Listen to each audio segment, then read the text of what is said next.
Hari Om, Pranams. Today we are very blessed to have Pujya Swami Swaroopananda, who is the present head of Chinmaya Mission worldwide, to join us in spite of his busy schedule to spend some time, have this satsang through these question answers. I welcome Swamiji. Swamiji has been my personal inspiration right since the days that I was Chick, the Chinmaya Yuva Kendra member. It's only after I joined the Brahmachari training course that I realized that Swamiji himself was also a Chinmaya Yuva Kendra member. It is so good to have you, Swamiji. I know this is a back-to-back session for Swamiji after the KPI which just got launched today beautifully. Thank you for joining us here. Welcome, everybody.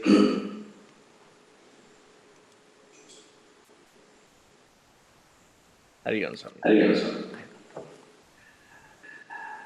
We will start with a short prayer and then ask Swamiji questions.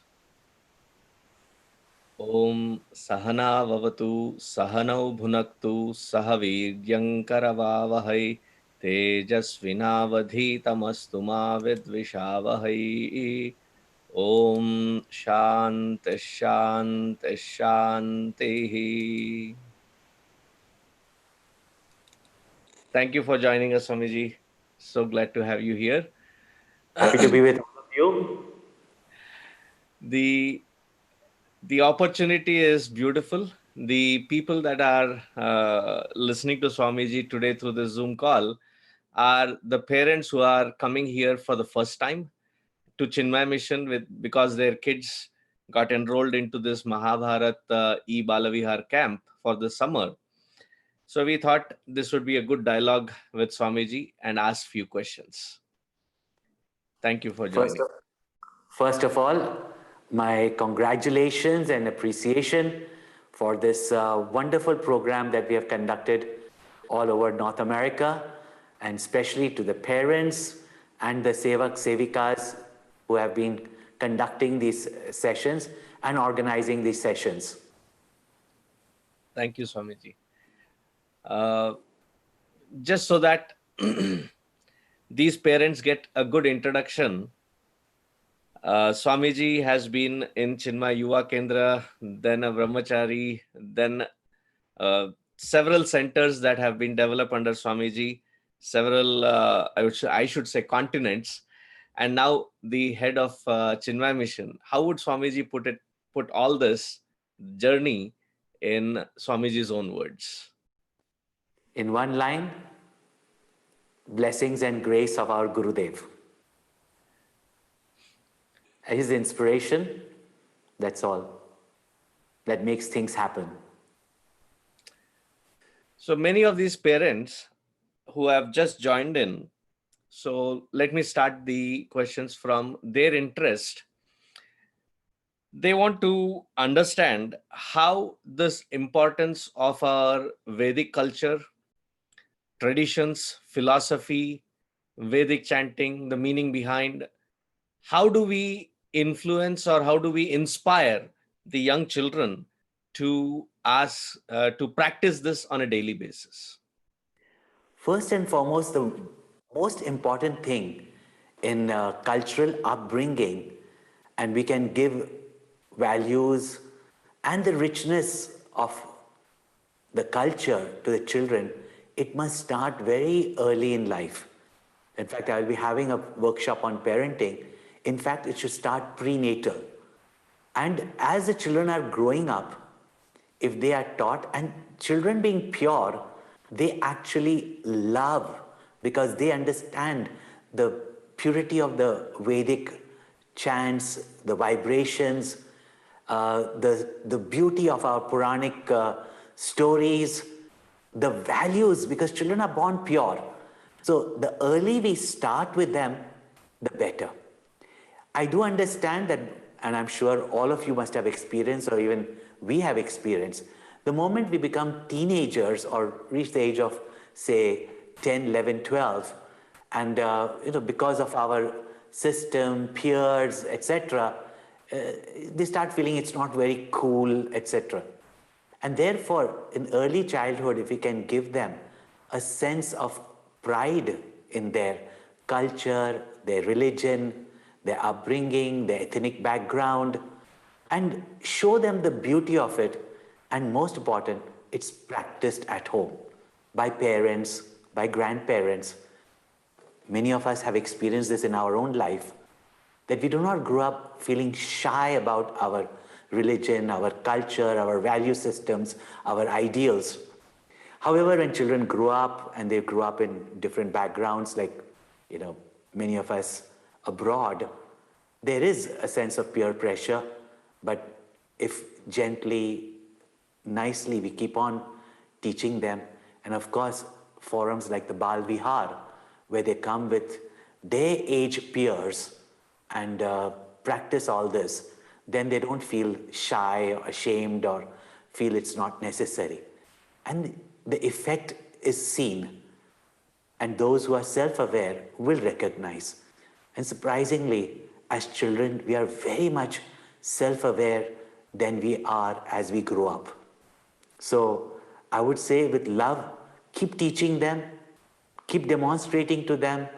If they are not listening, play the chants in the house, and you will find that they will pick up. And as they grow up to become more mature, they will search back their roots. So do give them these values, and Bal Vihar is a wonderful way that Gurudev inculcated the devotion for these cultural values. Thank you, Swamiji. Just in the same line, before I go to the next question, many parents have poured in a lot of questions. We will try to get to as many as possible. You must understand that with this limited time, we would be probably touching only few questions. So in the same line that Swamiji was suggesting, that the influence of this e-Balavihar camp on the kids has been really beautiful, that the parents are having a beautiful discussion on several experiences of the Mahabharata that the children are going through. So one family asked this question: how do we handle relationships, especially at a younger age group, with friends and friendship? Who is a good friend? In Mahabharata itself, we have a demonstration of various friends.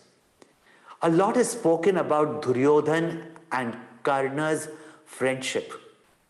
But this was a very selfish, dependent friendship. While we see the friendship of Krishna and Sudama in the Bhagavatam, we see the friendship of Arjuna and Krishna.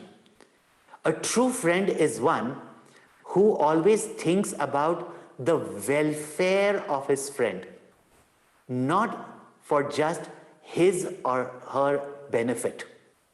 Just like Duryodhan rewarded Karna and, really speaking, made him a slave for life, even in doing wrong, because Karna felt indebted. And friendship is not about debts. Friendship is about mutual love, respect, and a sense of well-being for each other. For parents, I would say, read that section in the Ramayana, and particularly Sri Ramcharitmanas, where Ramchandraji tells to Sugriv who is a true friend. So this basic essence, if we understand, and in the Mahabharata, see the friendship of Krishna and Arjuna, and Duryodhan and Karna, you will know the difference between pleasing your friend and thinking about the mutual welfare of each other.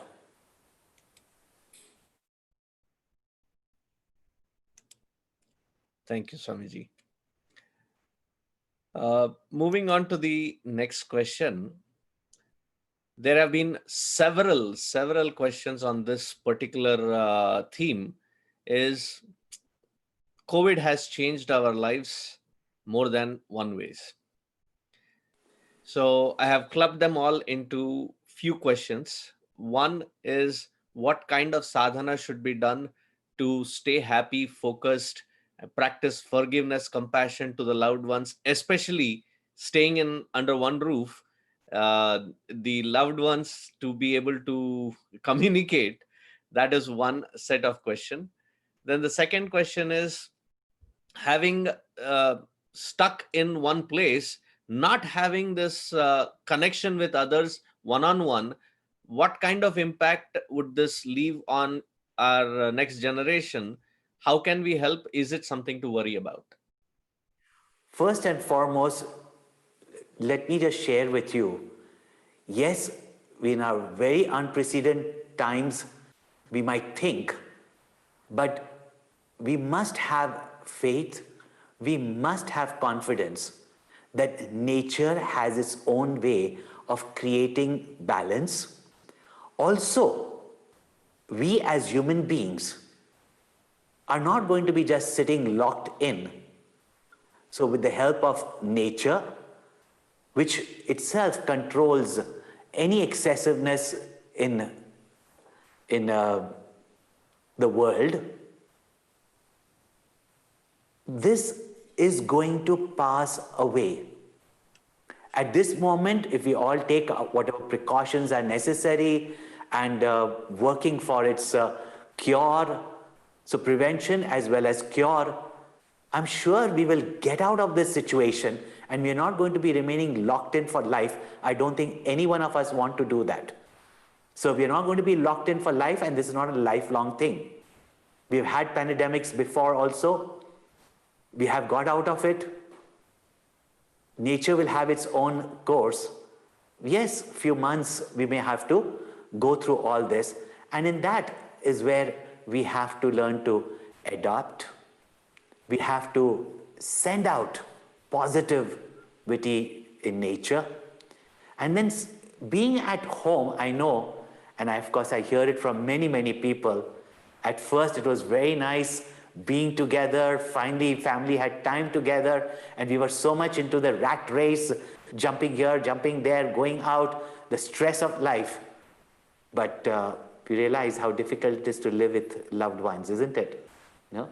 Because comes in expectations, comes in even grievances. And two things that we need to practice, which is essential for every relationship. Of course, there's no doubt to say that everyone loves their family and want to be together, want to give happiness to each other. But two things, acceptance and forgiveness. Acceptance of each other, because we expect a lot. And relationships are built in giving and sharing, not from expectations. So acceptance and forgiveness.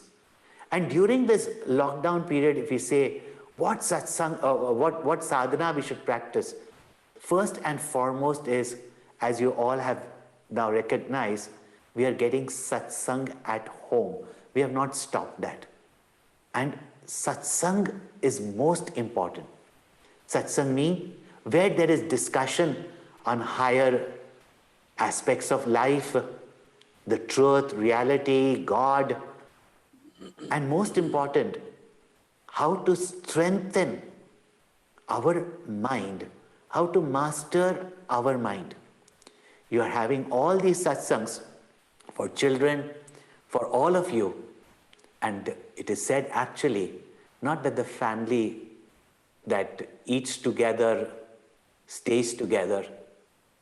It is the family that prays together, grows together, serves together, stays together. Beautiful. That was beautiful, Swamiji. Continuing in the same one, but in a very nuanced way, another parent asked that in this completely different texture of environment that the next generation is going because of the technology and the surroundings, what is the best balanced way to approach them as disciplinarians, still having that love in that relationship between the parents and children? How do we as parents connect with them and bring that balance? See, in every era, it's not only now. Now only because technology is excessive, during your times television was there and parents had to limit you.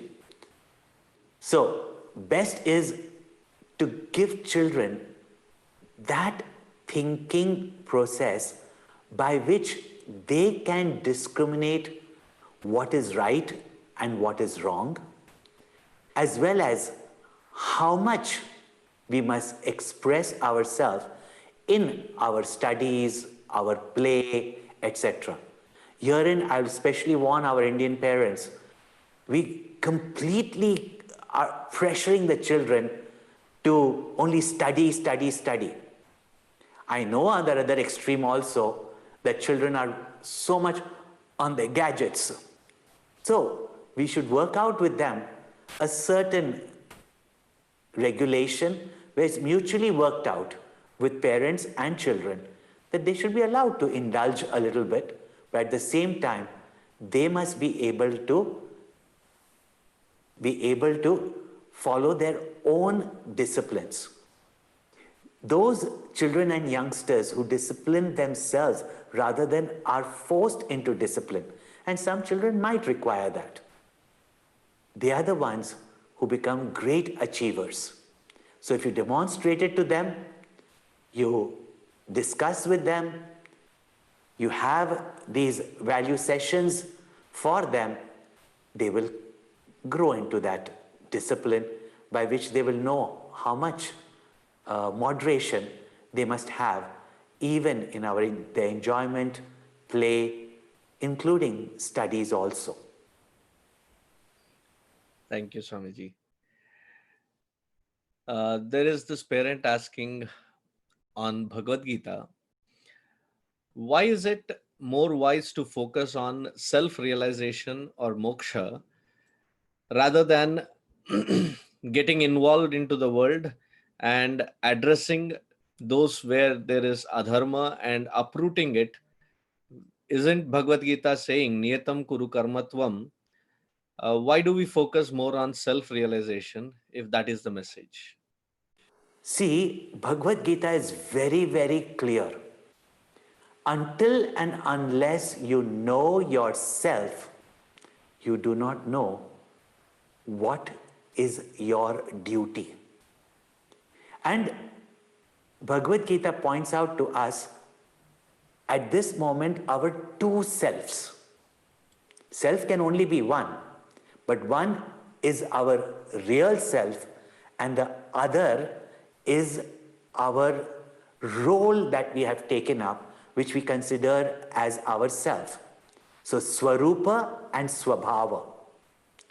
If we don't know our eternal absolute nature, which is one with everyone, which is the very basis of dharma.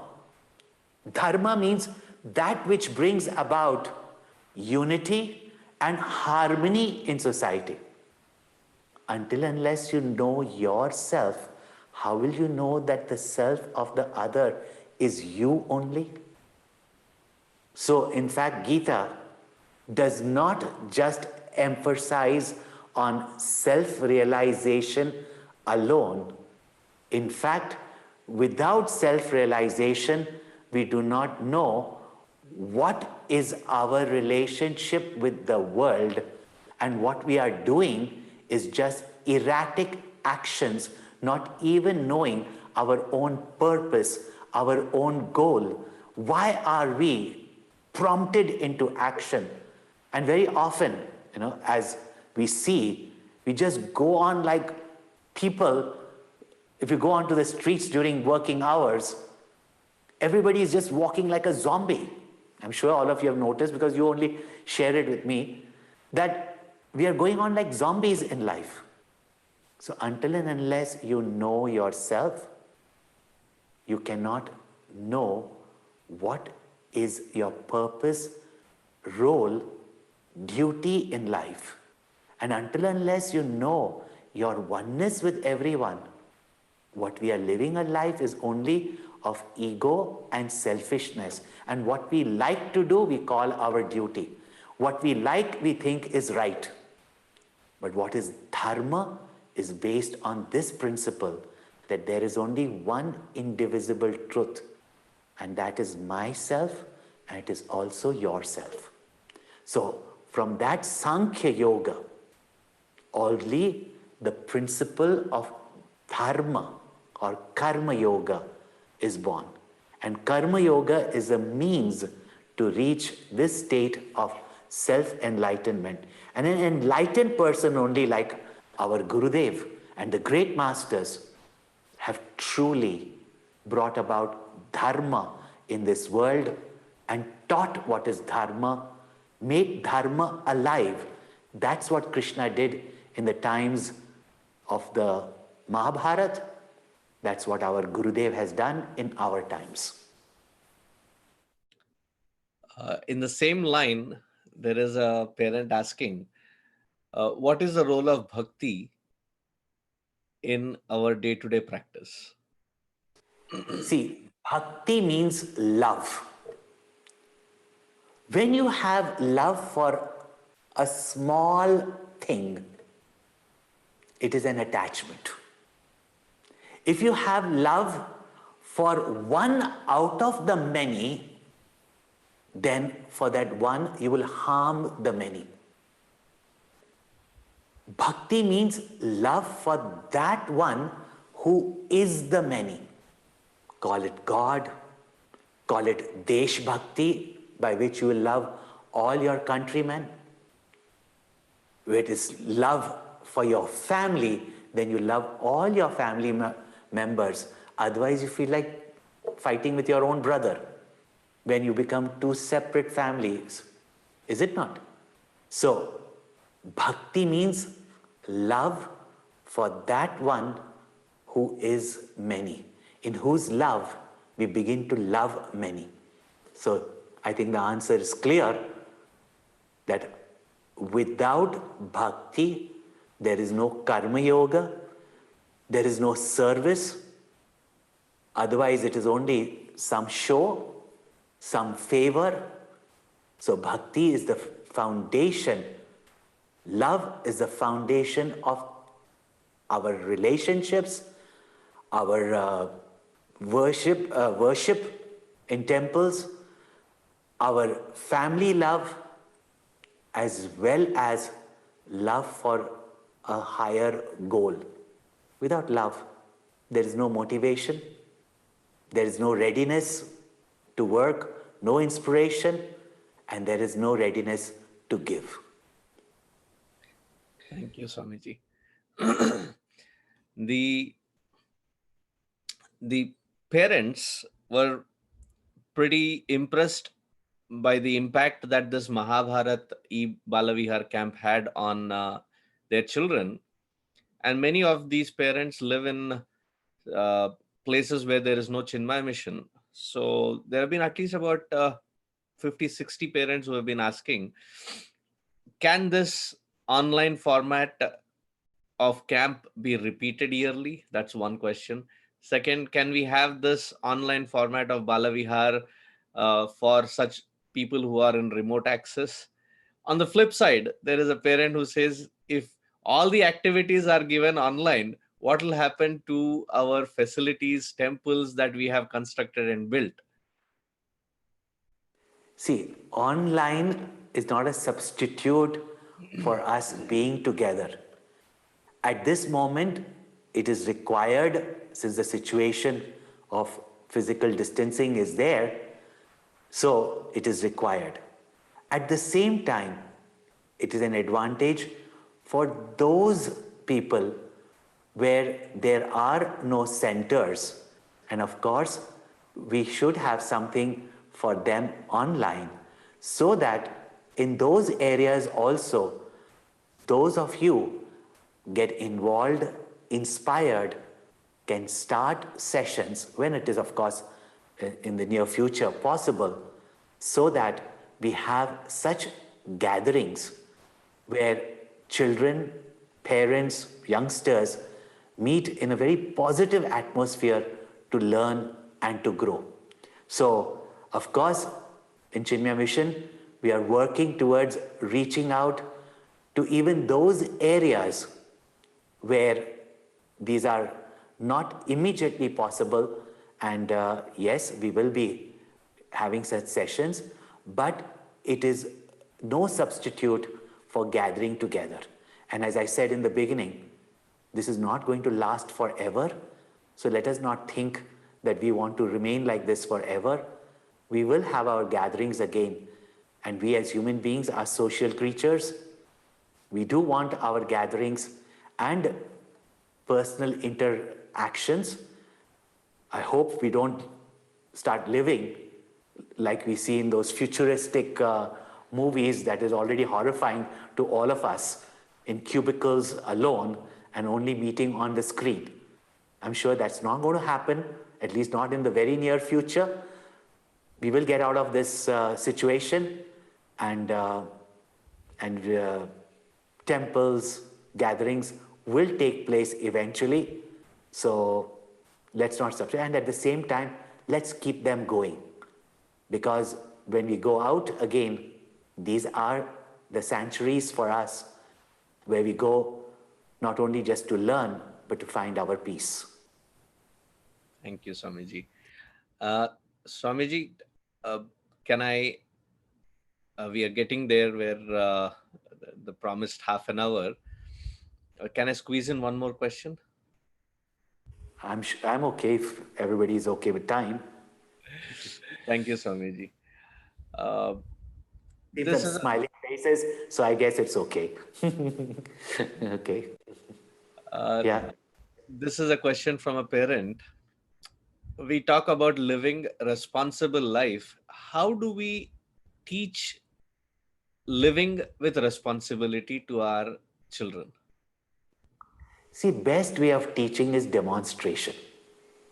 If they see you as responsible parents, as well as, depends what you are defining as responsibility. Very often when this question comes, it's only responsibility towards parents or towards studies. But when they see their parents as responsible parents towards their parents, and not grumbling and cribbing over it or being victims, they learn what is responsibility. As teenagers, they are still dependent upon you, and they feel that, you're looking after them. They don't feel responsible towards you, or at the same time, they know you're protecting them. They don't take up responsibility. But one of your responsibility is to teach them responsibility. Not so much by just lecturing them, demanding from them, but demonstrating to them, guiding them, encouraging them. Also, if they learn these great ideals from the Ramayana, from the Mahabharata, and how we are responsible for everything that happens even in the world, even in the Upanayana ceremony. Those of you must have heard the online Gayatri Mantra. If not, please listen to it. Because our very culture teaches us, from the time you are going to the teacher, teaches us that we are not only responsible for our own life, but we are responsible for the whole world. And not that we should be burdened by responsibility, but that responsibility is an opportunity for leadership. If they are encouraged with such ideals, such as Ramchandra ji, such as even Yudhishthir, Arjuna, the teachings of the Bhagavad Gita from childhood, I know some of us have been exposed, I was exposed. Maybe as teenagers at that time, we come to that age where we don't say it matters to us, but it has already become ingrained in us. And therefore, I again and again will encourage you that see that children do get these cultural value sessions. Sometimes they don't want to listen to their parents, but they do listen to our Balvihar Sevaks and Sevikas, and especially when they are discussing with other children. Many years I have also personally taken Balvihar, and whenever I have asked children the questions, you can see that they know what is their responsibility. They are quite idealistic. But what we have to develop in them is that integration of their values with their practice. And that comes when there is devotion, when there is demonstration to them. They see their life hero, and that is first and foremost their parents. They will be able to become responsible. But always know that growing is a certain stage. Teenage particularly, means today of course you know that they turn early into teenagers. And of course the education system that we bring them up in the society that we are bringing up them, we know also the pressure from the media, all this will affect. But where there is a loving atmosphere at home, there is that faith and confidence in the parents that children will listen, children will follow. Thank you, Swamiji. My personal question to Swamiji is, Swamiji has spent so much time with Gurudev. One guiding factor which Gurudev personally has given to Swamiji to find that responsible balance and be efficient outside. Can Swamiji share it with us? See, Gurudev was such a great master that very often he did not instruct us, do this, do that. As even you have seen Gurudev, we just saw him living his teaching. No? We should not sit in any judgment, but living his teaching and just watching him with people, doing his work. He was perfection at all levels. And every word that he taught was inspiring. Every word he spoke, I personally took it as instruction to me. Even now, very often people, after listening to a whole discourse, will say, Swamiji, please give us one advice. What was Krishna doing throughout the Bhagavad Gita? No? So, and in fact, the KPIs that we are talking about, Krishna's powerful instructions for our, especially North America and Mahasamadhi camp, these are Krishna's instructions, and the way I'm explaining it is the way Gurudev instructed so clearly. And the best thing is that we all think it is instruction to me only. So whenever I heard Gurudev speak about efficiency, speak about responsibility, speak about higher goals, vision, and the subtleties of the mind, how the mind plays tricks on us, the moment we start introspecting, and the best thing that Gurudev kept on emphasizing, and the whole spiritual path, what even companies should run. We talk about audits, but mainly about accounts. But if there is self-audit every day, if we introspect ourselves every day, then every instruction given by Krishna or by the scriptures, and particularly our Gurudev. When I used to watch Gurudev, one thing that I learned from him is that if you love what you do, you love the people for whom you do, you will do everything to the best of your capacity. It may not be good enough in terms of the world, but you will do to the best of your capacity. And while I'm speaking this, I suddenly remember one thing. The first time I went to Siddhabadi, and we were youngsters, I was just barely 20, just past my teenage, and we just wanted to, hang around Gurudev. So we would find any opportunity to go and ask him questions, or even be called into his kutia. And one day we got an opportunity. He was writing the addresses on his itinerary, on the envelopes of his itinerary, and putting him stamps. And most of this thing, that time he used to do it personally. There was only one person helping him. So we were standing outside and looking out from the window. So he saw us youngsters there at that time and said, come in, come in. So we said, Gurudev, may we serve? So he said, okay, you put the stamps and you can paste the envelopes. He also taught us how to do it efficiently. He said, if you take one envelope and then you take the sponge and you, put water on that sponge and you put it, it'll take a lot of time. Take 6 envelopes, place them on each other. So before you start any action, plan out your action. And then you just put the water, and then one by one you close and move the envelopes. It will be fast. That was great. Then when it came to putting the stamps, he said, take the whole strip, rub it over the sponge, and then put it. Some were sitting there and going on putting the stamps, and they were uneven. Luckily, I had been taught by my father to always put the stamps on the envelope in the right spacing. He looked at us and he also said that, see, when people receive my itinerary and my letter, they are waiting for it. The stamps should be put neatly and nicely.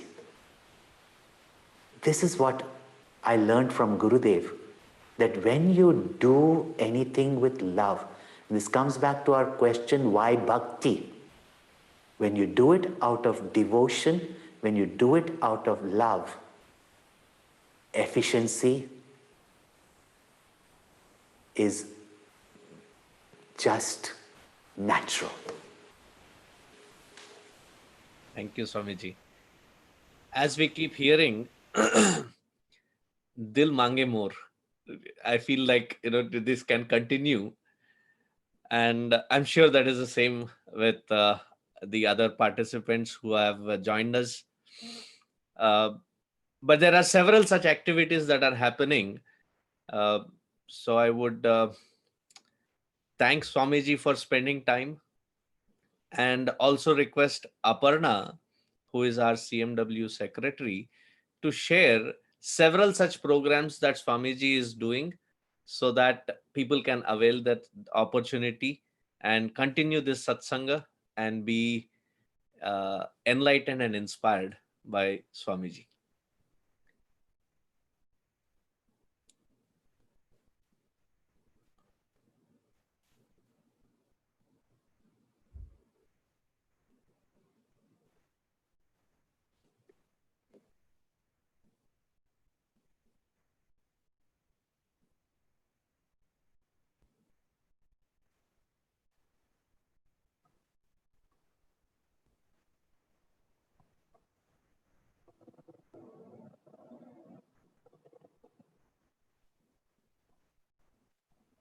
Aparna ji?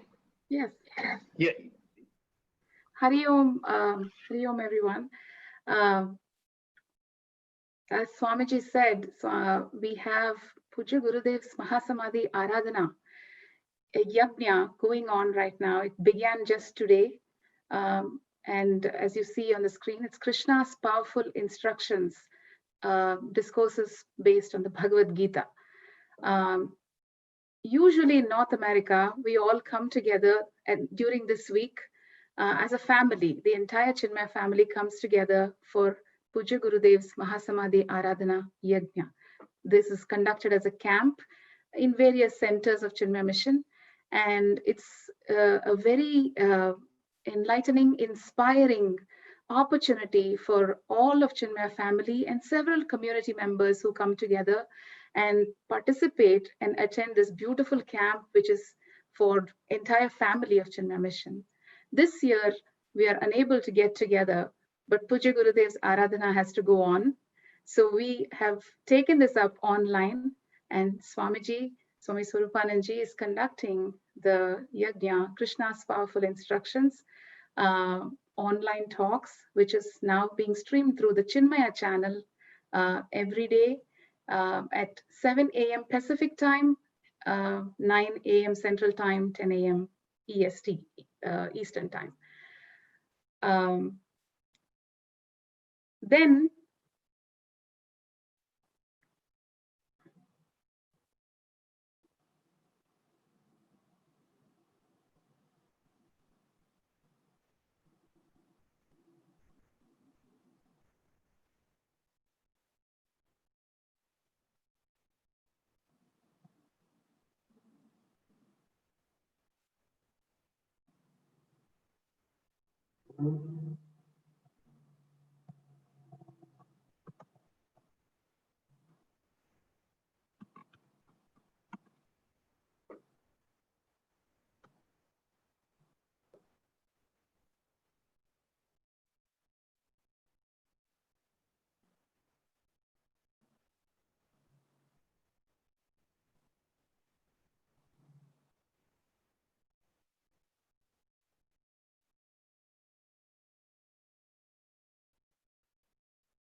the audio for that did not play in the background, but it was, a video of the presentation of the Krishna's powerful instructions, pravachans, the yajna that is going on now. It began today, like I said, and it is going to be till August 2nd, which is one day before Pujya Gurudev's Aradhana. So please join us and tune in for this yajna, this talks every day morning for Krishna's powerful instructions. Like Swamiji just mentioned, Gurudev lived the teaching and taught Bhagavad Gita all his life for decades and decades. And it's a fantastic opportunity for us to be in satsang, even though we're in the comforts of our homes. Then on August 3rd, we have Pujya Gurudev's Mahasamadhi Aradhana Day. Pujya Gurudev left his body at 5:45 p.m. in San Diego in 1993 on August 3rd. So this year, we have the fantastic opportunity of coming together globally to observe and participate and be part of Pujya, offering our gratitude to Pujya Gurudev through Chinmaya Samarpan, which is the 27th Mahasamadhi Aradhana Day of Swami Chinmayananji. So we request you to please join for a program that will be from 5:30 p.m. on Pacific time, 5:30 p.m. And then the Chinmaya Jyoti will be lit in San Diego, as it happens every year at 5:45 sharp. And we will all be part of Pujya Gurudev's Mahasamadhi Aradhana, Guru Paduka Puja. And we have fantastic, beautiful highlights. You know, the interesting thing that is happening in Chinmaya Samarpan is the entire Chinmaya family of North America is coming together for a Samashti Aradhana. And our Shishu Vihar children, the summer Bala Vihar program that's going on, the Bala Vihar children, the Chinmaya Yuva Kendra, the Chinmaya Setukari, all these different groups are coming together and making beautiful presentations of their expression of gratitude to Pujya Gurudev. Then, of course, we will also hear the master speak. So Pujya Gurudev's own voice, own words, and we will be able to see him. Then the icing on the cake. This is a very special program that you're having, that we will hear a very inspiring dialogue between the Guru and the Shishya. So we will hear Pujya Guruji, Swami Tejamayinanji in interaction with Swami Swaroopananji. You know, they're also in lockdown in different places. However, they have blessed us by coming together and having this interaction for us to all learn about his vision and his mission. And this is another opportunity for us to hear and listen and stay inspired. We will, of course, conclude it with a beautiful Aarti visuals from the Mahasamadhi Sthala in Siddhabari, where Pujya Gurudev's body was laid to rest. So please join on August 3rd at 5:30 p.m. Pacific time for the Samashti Mahasamadhi Aradhana of Pujya Gurudev, Chinmaya Samarpan. Hari Om. Thank you.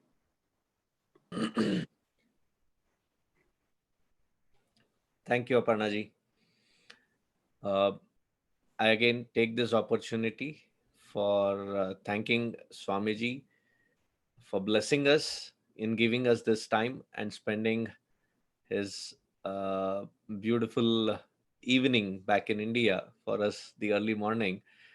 It's such inspiring and loving note so that we can continue through this COVID times with a better inspired, enlightened lifestyle.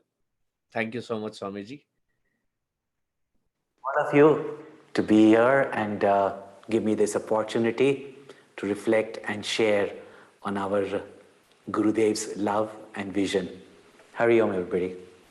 Thank you, Swamiji. We will just conclude it with Sarve Bhavantu Sukhinaha and Purnamadaha. Om Sarve Bhavantu Sukhinaha, Sarve Santu Niramayaha, Sarve Bhadrani Pashyantu, Ma Kaschid Dukkha Bhag Bhavet. Om Purnamadaha, Purnamidam, Purnat Purnamudachyate, Purnasya Purnamadaya, Purnameva Vasishyate. Om Shant Shant Shanti. Hari Om Shri Gurubhyo Namaha. Hari Om. Thank you all for joining. Thank you, Swamiji, for giving us this opportunity. Hari Om.